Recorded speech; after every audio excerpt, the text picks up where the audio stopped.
With the discovery of the Omicron COVID-19 variant, the Pfizer-BioNTech COVID-19 vaccine should provide enough protection against severe disease brought on by infection, reassures BioNTech CEO and co-founder Ur Sahin. As scientists start analyzing the blood samples of people who have received either 2 or 3 doses of the vaccine to see whether antibodies are capable of fighting off Omicron, Sahin says we can expect a slight dip in vaccine protection against mild and moderate disease related to the new variant.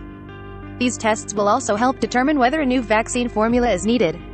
Substantial protection against severe disease. Image, New Straits Times. Despite the likelihood of decreased protection against mild infection, the BioNTech CEO is persistent in his belief that severe disease infection that requires hospitalization or intensive care is out of the picture.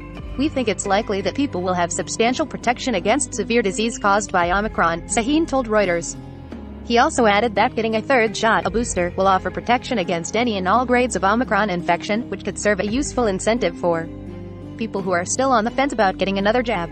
To my mind, there's no reason to be particularly worried. The only thing that worries me at the moment is the fact that there are people that have not been vaccinated at all, he said.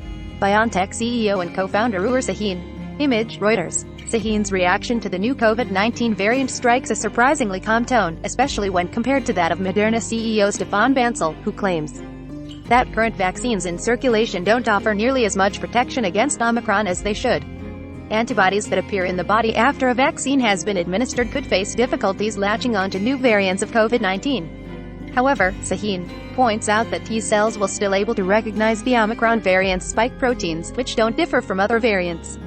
The T cells can then attack the cells that have been taken over by the virus, mitigating replication. Alpha and Delta specific Pfizer vaccines already exist, only to serve as training wheels for future vaccine development. Image, AFP, New Straits Times. Pfizer and BioNTech's mRNA-based vaccine has already been adapted to the Alpha and Delta variants of COVID-19. But the global population won't be receiving this adapted formula. Instead, it's being used as a foundation for the development of future vaccines, kind of like a pit stop of sorts. The advantage is that we have been practicing this pit stop for months, and if we change tires for real, we will be able to say we've demonstrated this before for one variant and for 2 variants, said Sahin. Looking at Omicron's potential of becoming a dominant strain, the BioNTech CEO says it's not likely. But even if that in itself is no reason to panic. Read more COVID-19 stories. Here's what we know about the mysterious Omicron variant so far. Shanghai Disneyland locks in 34,000 visitors after one woman tests for COVID-19. Believers of COVID-19 conspiracy theories more likely to test positive, study says. Cover image sourced from New Straits Times and AFP, New Straits Times.